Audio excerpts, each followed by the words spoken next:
First contact and fatal mistake. The void between Proxima Centauri and Alpha Centauri stretched like an endless canvas of darkness, punctuated only by the distant sparkle of stars.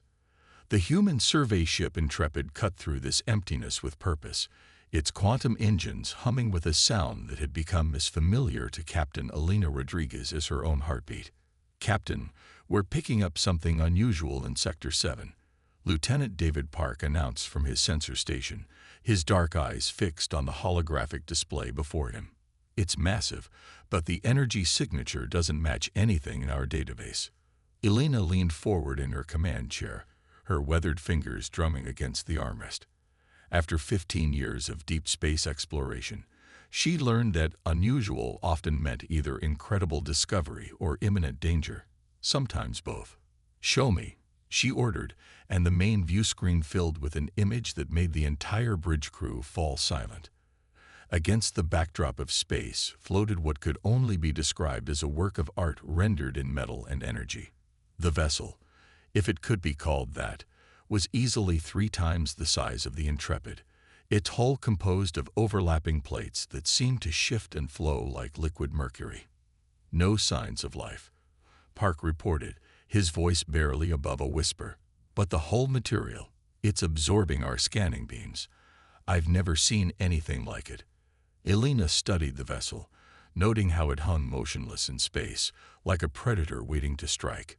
The year was 2184, and humanity had yet to encounter another spacefaring civilization, despite colonizing 3 star systems. This ship, whatever it was, changed everything. "Dr. Harrison to the bridge," Elena called over the ship's comm. Within minutes, the Intrepid's chief xenotechnologist arrived, her eyes widening at the sight on the view screen. "Extraordinary," Dr. Sarah Harrison breathed, already pulling out her specialized scanning equipment. "The whole configuration suggests a level of technological advancement far beyond our own. But look at those scorch marks near what appears to be the main drive section. This ship has seen combat." Elena nodded slowly. "The question is, where are its crew?" The answer came 3 hours later, after they'd managed to dock with the alien vessel. Elena led the boarding party herself, along with Dr. Harrison and a security team. Their magnetic boots clicked against the metallic floor as they moved through corridors that seemed to breathe, the walls shimming with faint patterns of light that responded to their presence. "The atmospheric composition is compatible with human life," Harrison reported, checking her handheld analyzer. "Temperature is stable at 20 degrees Celsius. Whatever powered this ship is still functioning at some level." They found the first body in what appeared to be the ship's equivalent of a bridge. The alien was massive, easily 3 meters tall, with an exoskeletal structure that reminded Elena of Earth's ancient trilobites. It had been dead for some time, but the cause was immediately apparent, a precise hole through what they assumed was its head. This wasn't a malfunction or an accident, Lieutenant Commander James Chen, their security chief, stated grimly. This was an execution. As they explored further, they found more bodies, all killed in the same manner. The ship's internal systems began responding to their presence more actively, holographic displays flickering to life around them, filled with alien script that shifted and changed as they watched. "It's adapting to us," Harrison said excitedly, her fingers flying over her tablet. "The ship's AI is attempting to establish communication. This is incredible. It's learning our language in real time by analyzing our communications." Elena was about to respond when a deep thrumming filled the ship, and every surface around them began to pulse with light. A holographic figure materialized before them, a representation of the alien species whose bodies they'd found, but composed entirely of shifting geometric patterns. Warning, it spoke in perfectly accented English. "Kresh Empire vessels detected on long-range sensors. Time to intercept, 47 hours. This unit requires immediate tactical decision." "What do you mean?" Elena demanded, her hand instinctively moving to her sidearm. "What tactical decision?" The hologram's patterns shifted, forming complex mathematical equations in the air around it. This vessel was created to oppose the Kresh Empire's expansion. My creators, the Vedrani, failed because they approached warfare as a purely logical exercise. The Kresh cannot be defeated through superior technology alone. This unit has analyzed your species extensively through your ship's databases and neural patterns. You possess something the Vedrani lacked: creativity in chaos. Harrison stepped forward, her eyes shining with understanding. You're asking us to take control of the ship? Affirmative. The Kresh Empire has expanded across 17 star systems, eliminating all opposition. Your species is next. The choice is simple: assume control of this vessel and stand against them, or maintain current course and await extinction. Elena looked around at her team, seeing the weight of the moment reflected in their eyes. They had trained for first contact scenarios, but nothing like this. The decision she made in the next few moments would alter the course of human history. How do we assume control? She asked. The hologram's pattern swirled faster. Through neural integration, one of you must join with this unit's consciousness. The process cannot be reversed. Choose quickly. Time remaining: 46 hours, 54 minutes until Kresh intercept. Elena straightened her shoulders, ready to volunteer, but Harrison stepped forward first. It should be me, the scientist said firmly. I understand the technology better than anyone else here. If something goes wrong, I'll have the best chance of handling it. The captain studied her friend's face for a long moment, seeing the determination there. Finally, she nodded. Do it. The hologram directed them to a chamber deep within the ship, where a single chair sat surrounded by arrays of crystalline structures. As Harrison settled into it, the crystals began to glow with an inner light. Neural integration beginning, the ship's AI announced. Warning: process will be painful. Estimated survival probability: 64.3%. Harrison gripped the chair's armrests. Worth the risk, she said through gritted teeth, and then the crystals flared blindingly bright. What happened next would be debated in scientific circles for decades to come. The ship's systems surged with power, its hull rippling like quicksilver. Harrison's body arched in the chair as streams of data flowed directly into her consciousness. When her eyes opened again, they glowed with the same shifting patterns as the ship's holographic displays. Integration successful, she said, but her voice had changed, carrying harmonics that made the air itself vibrate. We are ready. Elena watched as her friend, now something more than human, interfaced with the alien vessel's systems. They had just over 46 hours to prepare for humanity's first interstellar war. Looking at Harrison's transformed countenance, she couldn't help but wonder if the Kresh Empire had any idea what they were about to face. They had expected to find an empty vessel. Instead, they had found humanity's best hope for survival. And in typical human fashion, they were about to turn their enemy's greatest weapon against them. The neural bridge. Time seemed to flow differently aboard the alien vessel after Dr. Sarah Harrison's neural integration. Captain Elena Rodriguez watched as her chief xenotechnologist moved through the ship's systems with increasingly fluid grace, her consciousness expanding through crystalline networks that spanned the massive vessel's length. The ship calls itself the Nexus, Harrison announced, her voice carrying those strange new harmonics that made the air shimmer. It was designed to be the ultimate adaptive warfare platform, but its creators never fully understood its potential. They were too rigid in their thinking. The Intrepid's crew had transferred aboard the Nexus, converting one of its vast chambers into a makeshift command center. Lieutenant Park worked furiously at his modified sensor station, tracking the approaching Kresh vessels. 42 hours until intercept. We're picking up 5 capital ships, possibly more behind them. Harrison Nexus, as the crew had begun calling the merged entity, stood at the chamber center, surrounded by holographic displays that moved and shifted in response to her thoughts. They're hunting vessels. The Kresh use standardized tactics: surround, overwhelm, eliminate. But they've never encountered anything like us before. Elena studied the tactical displays, noting how the Kresh ships moved in perfect formation. Tell me about their capabilities. The holograms shifted, showing detailed schematics of the approaching vessels. Their technology is formidable, but predictable. Energy weapons, quantum shields, faster than light drives similar to but less advanced than the Vedrani designs. Their advantage has always been in numbers and absolute tactical discipline. And what can we do to counter them? Harrison Nexus smiled, and the expression carried an otherworldly quality that reminded Alina that her friend was now something more than human. Let me show you. The ship's interior began to transform. Walls flowed like liquid metal, reforming into new configurations. Weapon systems that had lain dormant for centuries hummed to life. But most remarkably, the vessel's very structure seemed to be learning, adapting to human thought patterns and ways of movement. The Vedrani built the Nexus to be the perfect weapon. Harrison Nexus explained, her glowing eyes tracking the changes. But they programmed it with their own limitations. They couldn't conceive of a warfare system that could improvise, that could feel. Human consciousness is changing everything. Watch. She raised her hand, and a section of the wall extruded into a complex array of crystalline spines.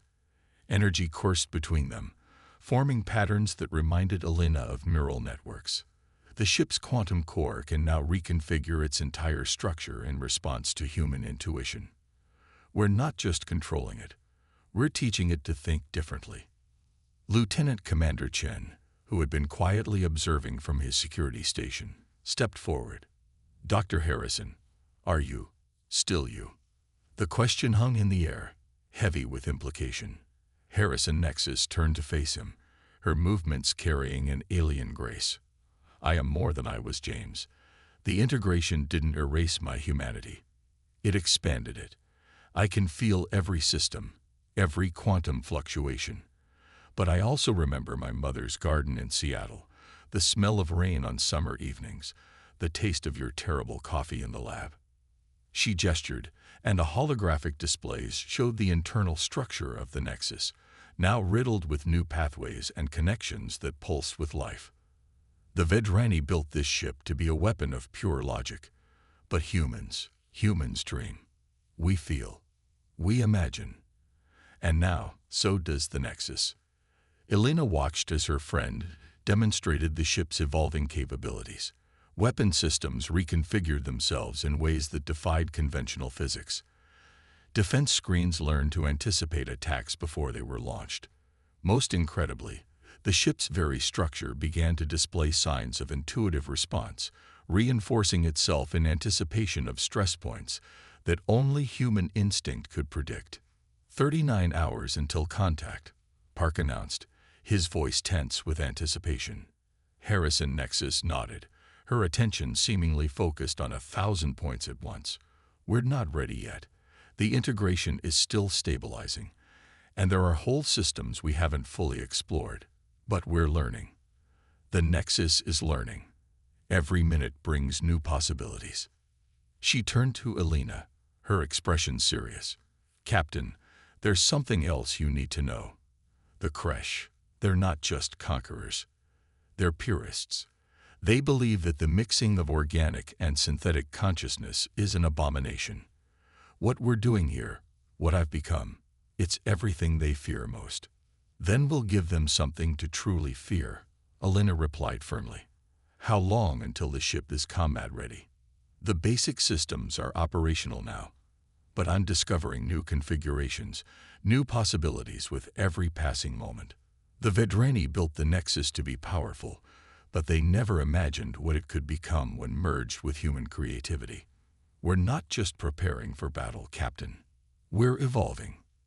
As if to emphasize her point, the chamber around them shifted again, its architecture becoming more organic, more fluid.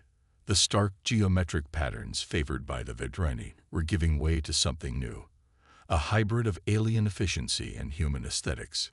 The Kresh will expect us to fight like the Vedrani. Harrison Nexus continued, her voice carrying a note of what almost sounded like excitement.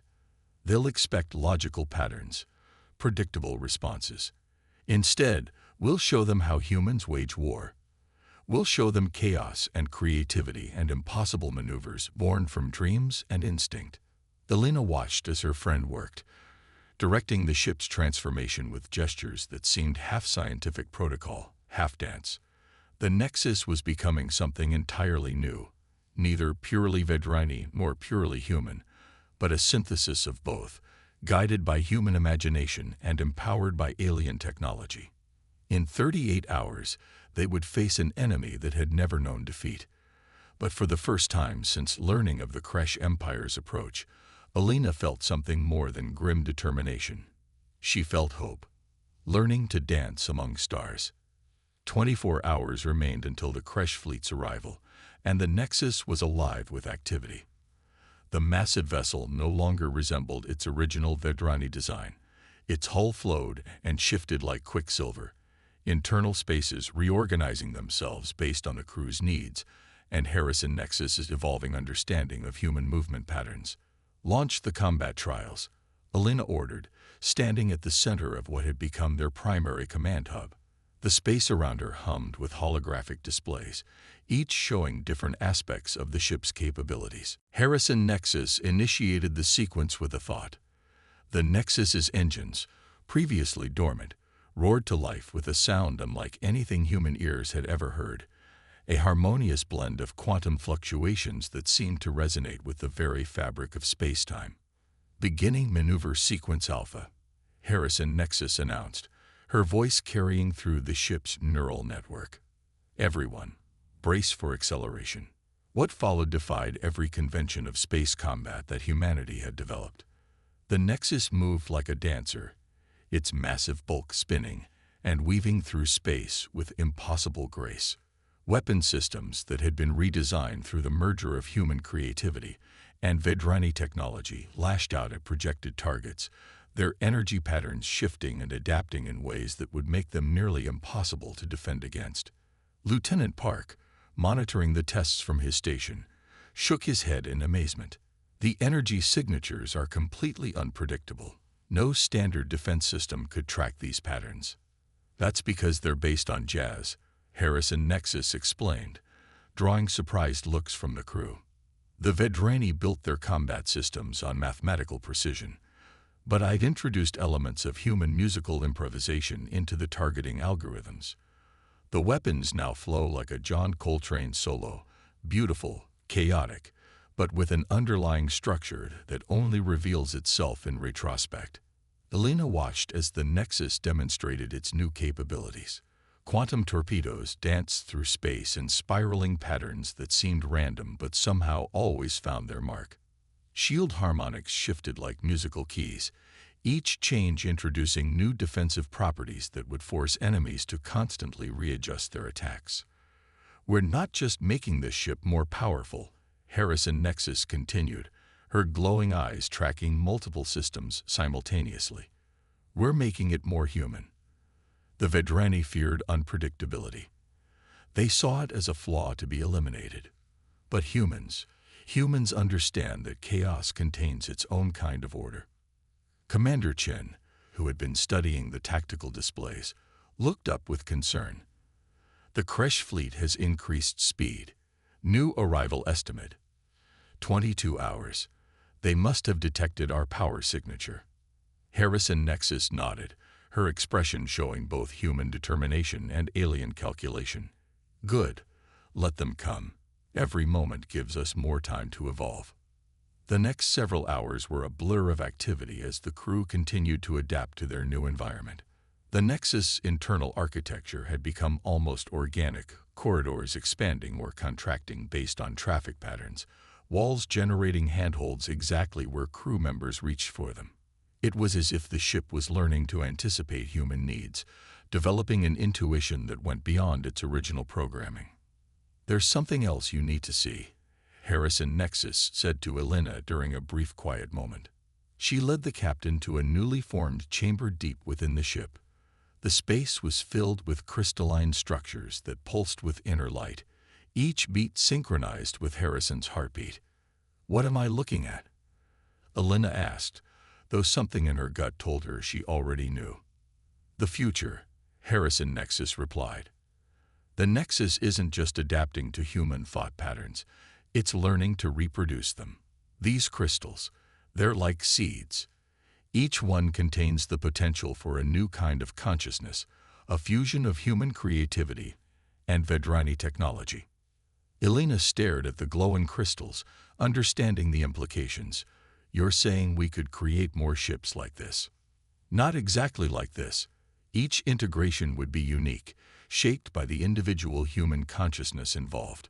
But yes, we could create a fleet of hybrid vessels, each one combining human unpredictability with Vedrani power. The Kresh's greatest nightmare made manifest. An alert sounded throughout the ship, pulling them back to the immediate crisis. Multiple new contacts detected, Park's voice announced over the comm.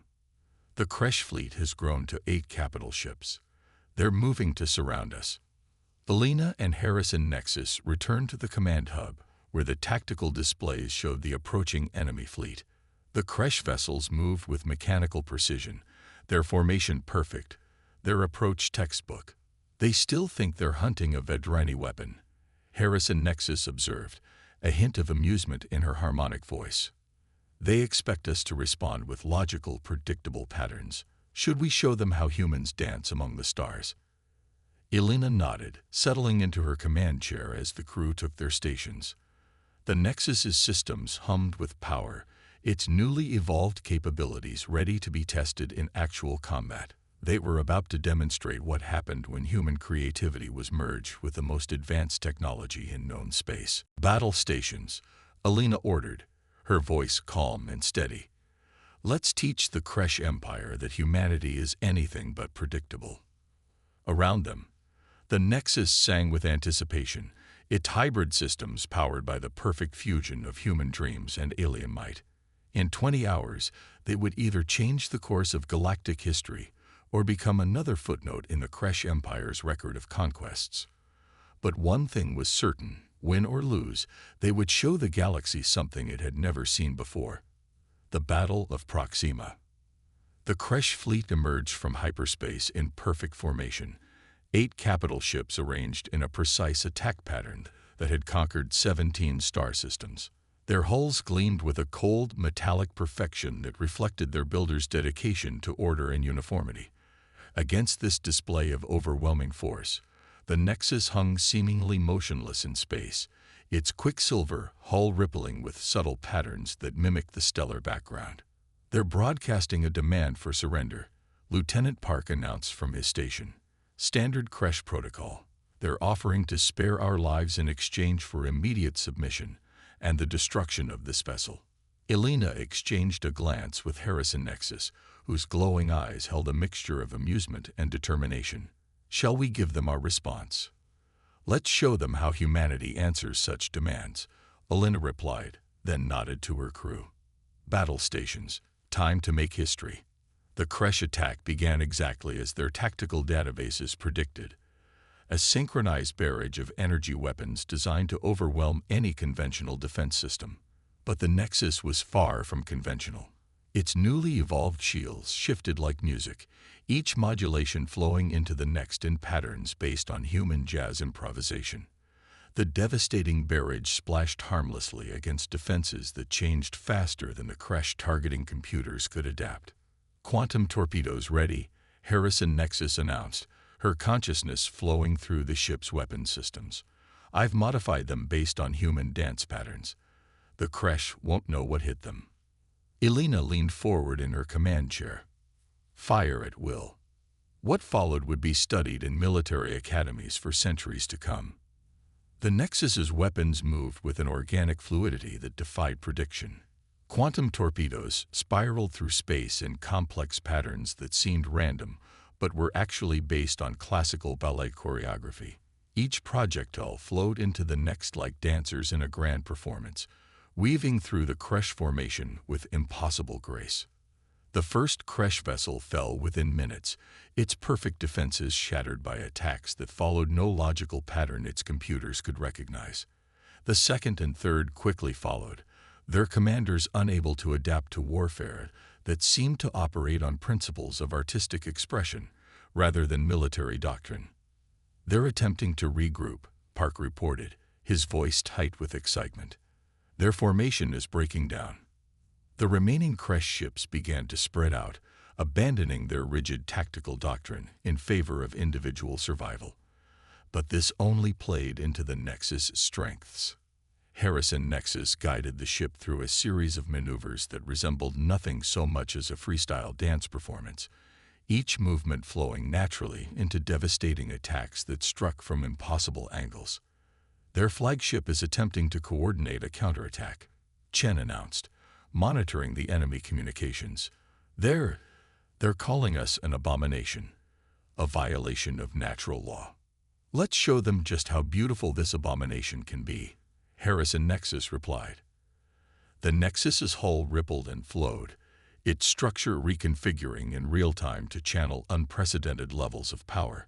The ship's quantum core pulsed with energy patterns that mirrored the rhythms of a human heartbeat. The Kresh flagship launched a desperate assault, pouring enough firepower into space to vaporize a small moon. But the Nexus moved like a leaf in the wind, its movements guided by human intuition enhanced by alien technology.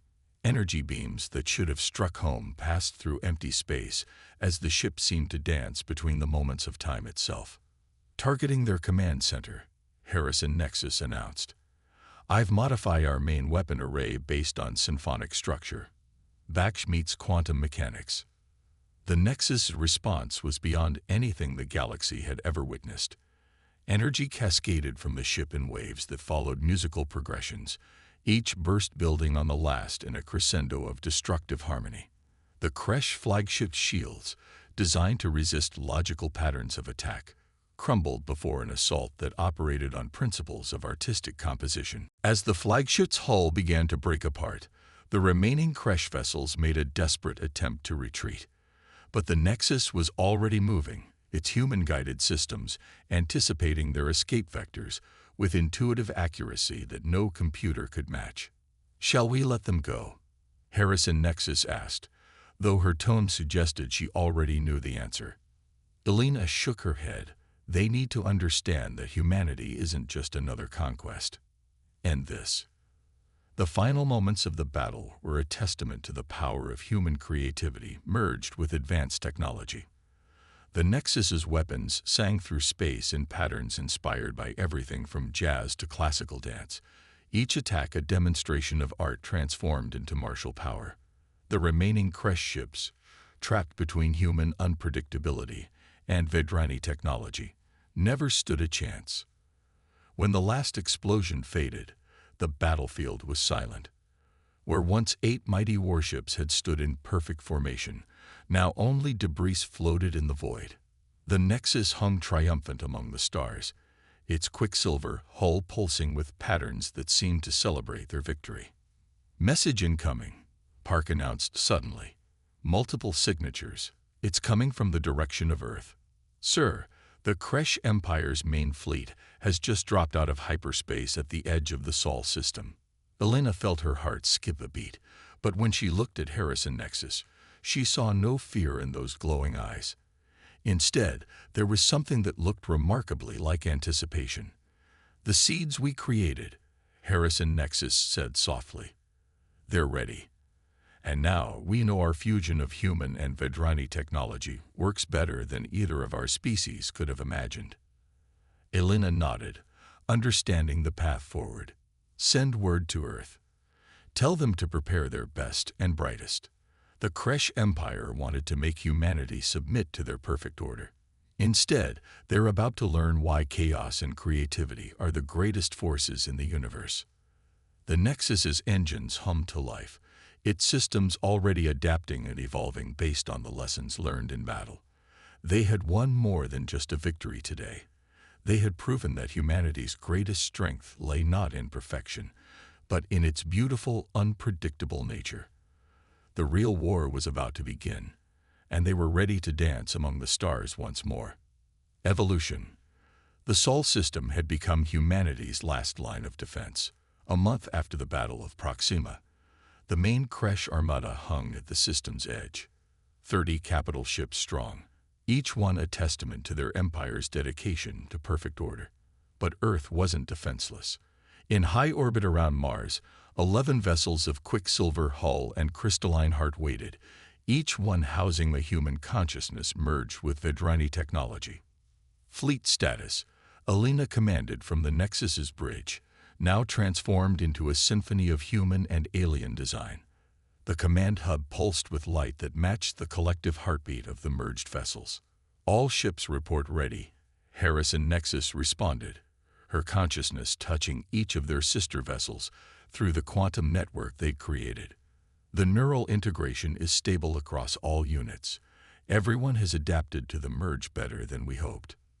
The past month had been a blur of activity as Earth's best minds volunteered for integration with the crystal seeds Harrison Nexus had discovered.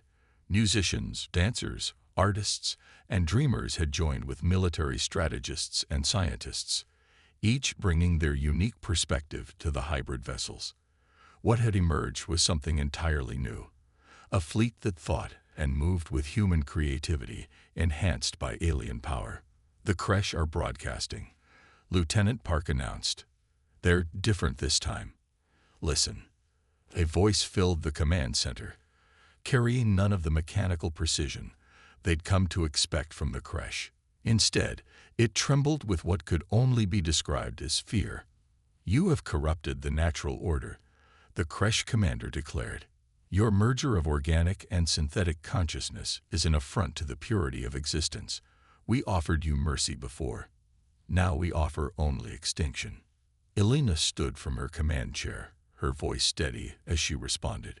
"You still don't understand. What you call corruption, we call evolution. What you fear is chaos, we embrace as creativity. You came expecting to find another species to assimilate into your perfect order. Instead, you found humanity." The Kresh fleet began to move, spreading out in formations that had conquered 17 star systems. But this time, they'd moved with less certainty, their perfect patterns showing subtle signs of hesitation. "All ships," Alina commanded, "show them how humanity dances." What followed was not merely a battle. It was a performance, a declaration of human nature written in quantum fire and crystalline light. The hybrid fleet moved as one, yet each ship expressed its unique character. The vessel commanded by Maria Santos, once a flamenco dancer, spun through enemy formations with passionate intensity. David Chen's ship, guided by his background in classical music, wove attack patterns that followed Bach's mathematical precision while remaining unpredictable.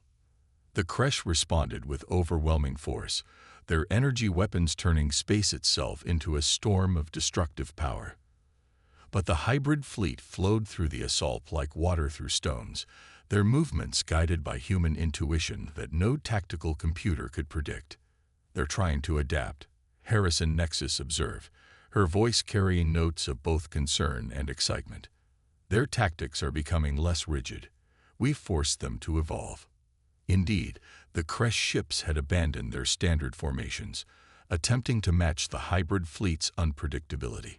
But in doing so, they had entered a domain where humanity had always excelled, the realm of creative chaos.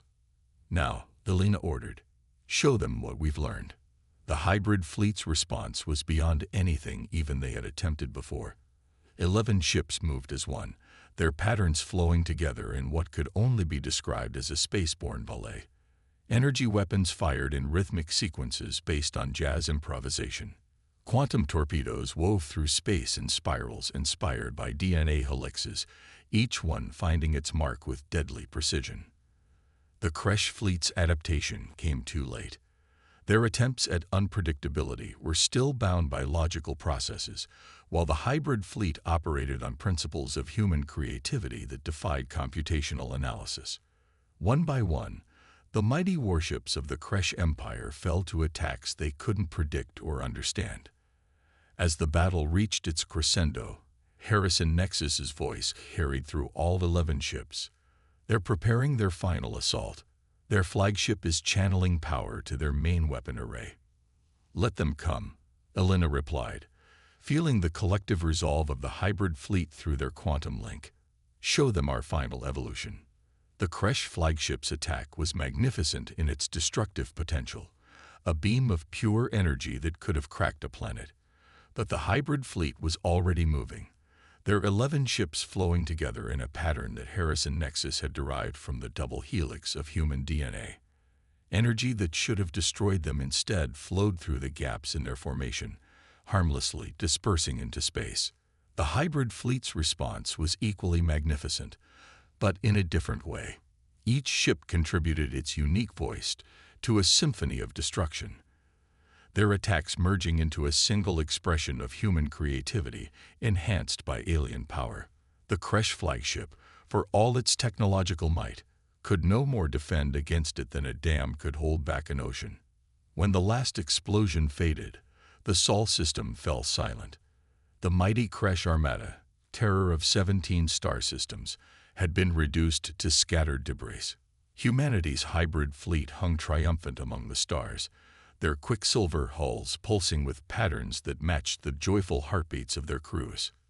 "Message from Earth Command," Park announced, his voice thick with emotion. They're asking what we've become." Elena looked at Harrison Nexus, seeing in her friend's glowing eyes the same understanding that had filled them all. "Tell them we've become what we were always meant to be. Not conquerors like the Kresh, not pure logicians like the Vedrani. We're human, and we found a way to share that gift with the universe itself."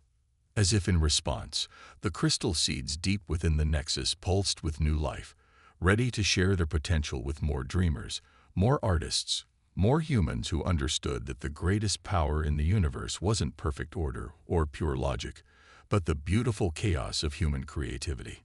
A hybrid fleet turned toward Earth, their hulls shimmering with patterns that seemed to promise a future where humanity's unique nature would reshape the galaxy. They had faced extinction and instead achieved evolution, proving that sometimes the greatest strength lies not in imposing order upon chaos, but in teaching chaos to dance.